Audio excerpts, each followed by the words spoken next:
As you can see, I've prepared just a quick, basic dark canvas, some grass. There'll be a rock in there. And this will give us something to, to learn how to highlight with. We'll make this is very dark. This is this dark brown. It just simulates a sky, a background, trees, doesn't matter. Anything like, well, it wouldn't be a sky, but you know what I mean. It simulates stuff in the background. So it just saves us from having to do that. And I went ahead and just underpainted a little green and black. This is all dry for the most part, pretty close to dry.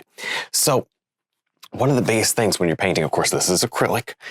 One of the biggest things when you're trying to highlight and trying to make it look bright would be, well, let me just show you.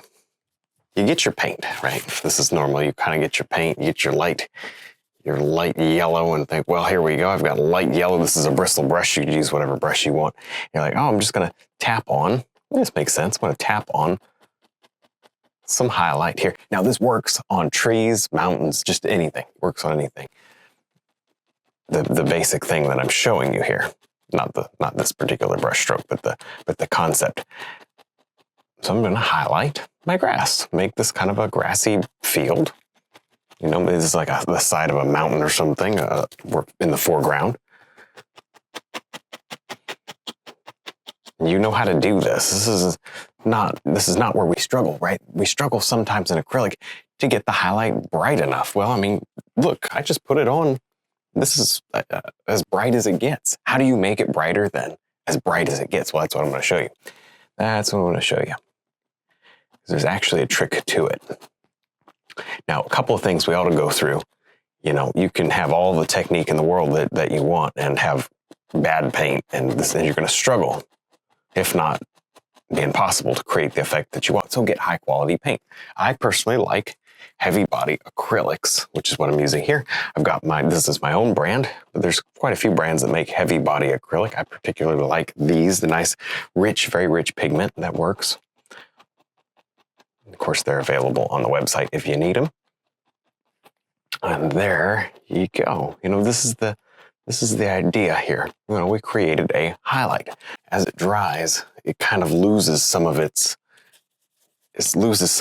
punch. There's different ways to paint grass. It's not so much the stroke you use, it's the colors that we're talking about and the values today.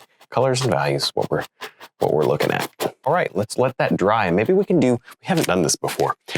Here it is wet. I'm going to give you a before. Let me get out of the way. A before and after of it, wet versus dry. And you'll see here what a difference it makes when it does dry.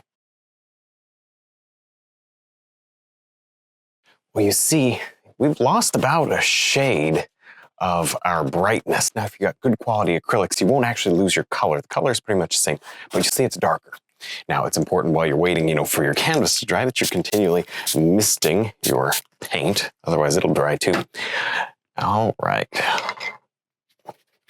Now, if you recall just a second ago, we used the brightest paint that I had on my palette. I had sap green, yellow, and white. Why, the problem is it's not that bright. So the secret to this, and we're going to actually, before I go ahead and do the grass, I'm going to do the rock as well. But this is where so often I see acrylic painting problems. We will just do a highlight and be done with it. When you really can't do that, you need to have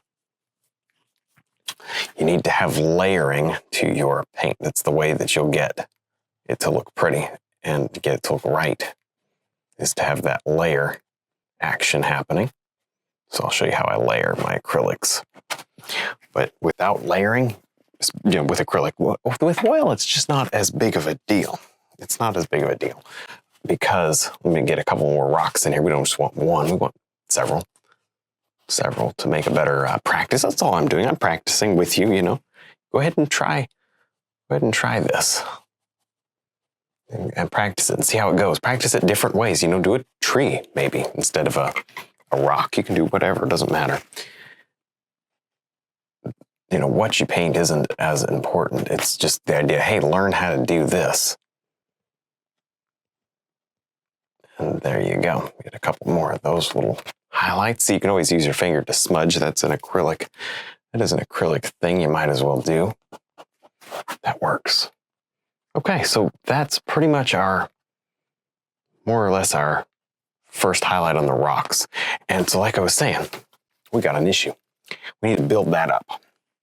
I'm going to do that again with my white and yellow. And this time, I don't know, let's see if I can't go even brighter. Maybe less of that whatever mud that maybe snuck in.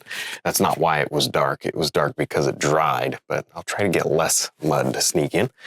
Break my bristles open there. The light's coming through like, I imagine a forest or something, these rocks, or they're on a mountain and the trees are filtering. I don't know, doesn't matter. But check this out. I'm going to layer on the highlight here. Again, I'm going to highlight again, but I'm not going to highlight over, this is the magic of acrylics. I'm not going to highlight over the whole thing. I'm going to highlight only over the areas that I want the brightest. I'm going to allow some of the original color to show through in areas, especially toward the edges of my scene. Like I said, this is where this is where it's going to get good. This is going to make a difference. This is the secret to it. Layering it, and by layering it, I don't mean keep painting over the same area. Allow some of the background to show through. That's the key to all this.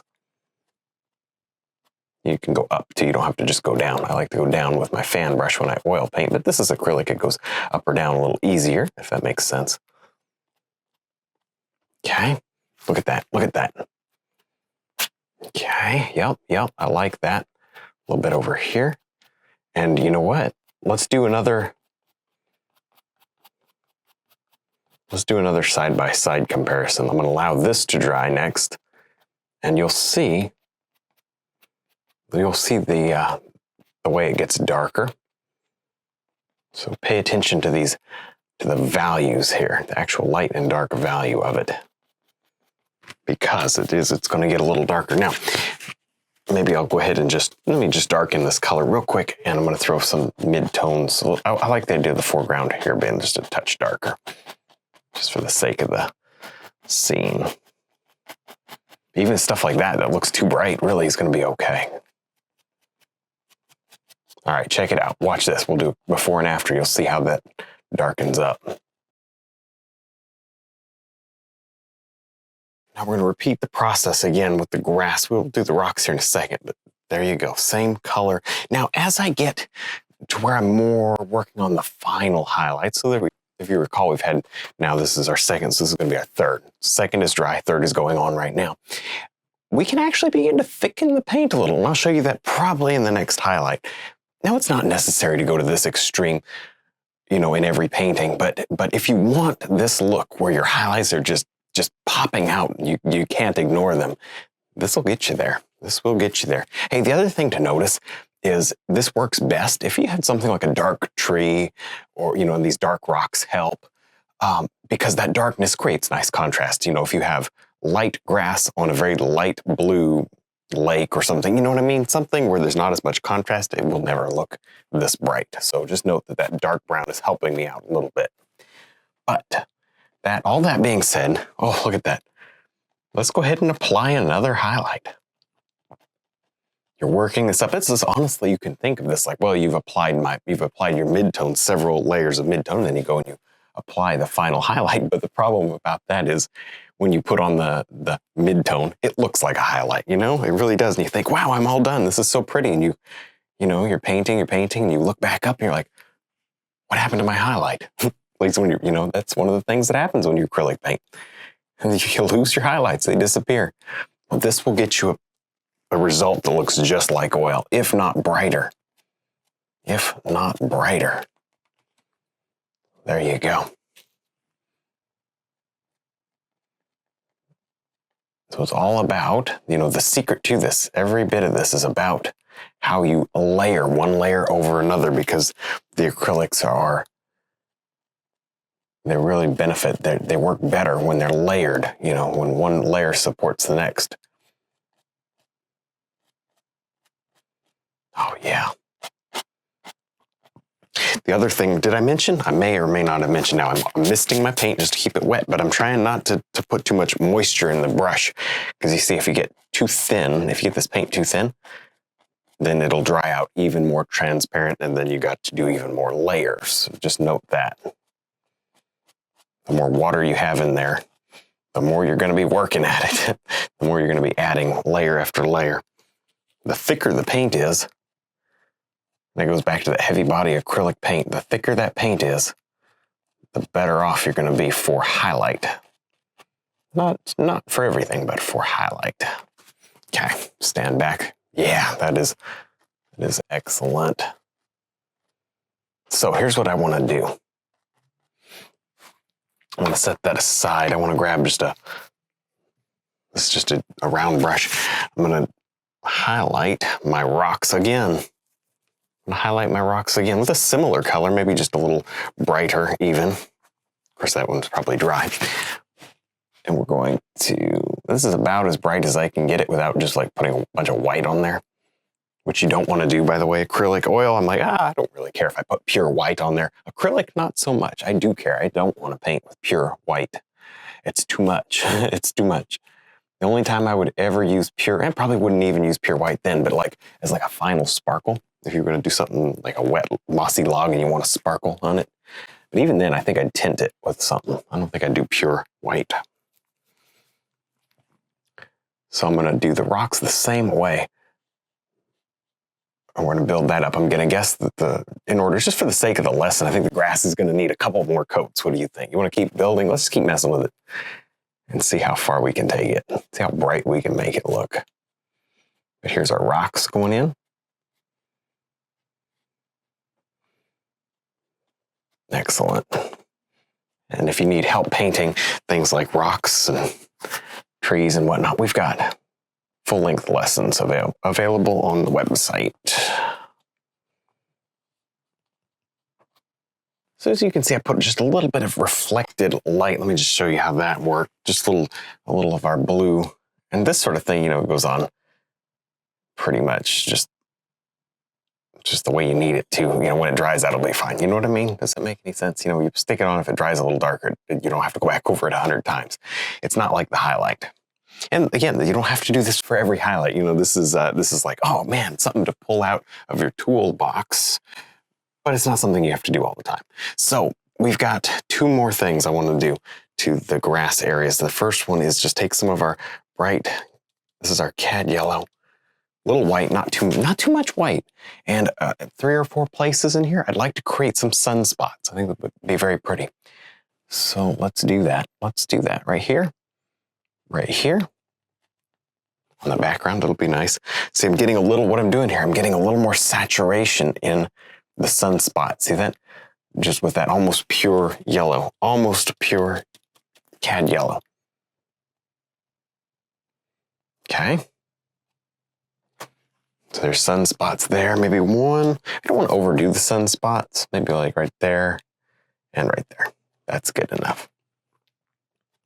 Okay. Yeah, that's good enough. So I'm going to wipe that brush out because I really don't want much of anything else in it. And I'm going to pick up, here's the secret to this part. I'm going to pick up and just literally stab it in. Lots of white. This is, oh, no. We're not painting oils here. Let me tint that just a little. I don't want pure white. I want white with just a yellow tinge. There it is. And I'll do the same thing where I just pull it out. Excellent. Now, that light's coming across like this. I'm going to stipple just a little more paint. Just a touch. That's so cool. That is so cool. A little more. Just do a little right in the middle of each little spot that you did. Blend it if you need to. Okay. Again, each layer is dry, so that nothing is mixing here. Each layer is dry except for the yellow, because I globbed it on, so I didn't need to worry about letting that yellow dry. It wasn't necessary, but isn't that pretty? You can just see where that sun is coming down and really clipping that right there. That works. I like that. That is definitely enough to get excited over. A little yellow ochre to that same color, that same mix up in here. And I'm going to do the very same thing with the rocks, but they have more yellow ochre. Wow. Oh, look at that.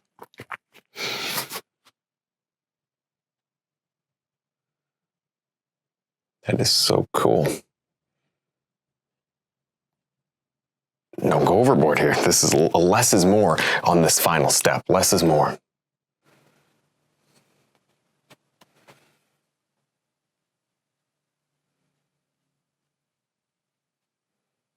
That right there will do it. Now, this wouldn't be fair. This wouldn't be fair if we just said, okay, we're done. I'm gonna let this dry, and then I'll show you what it looks like. Well, this is what it looks like. It's completely dry. Even those spots with a little bit of texture there, completely dry and still very bright. Well, that's basically the secret to getting beautiful, bright, stunning highlights using acrylic. And honestly, doing it this way, it looks just like oil. So I really enjoy that. Don't forget to check out our website, DVDs, and brush line. Thanks for watching.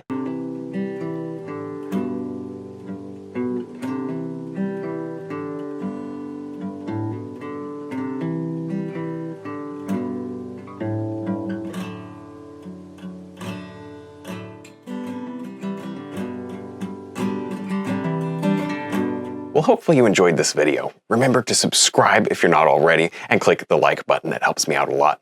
Stick around, watch a couple more videos, and stay inspired.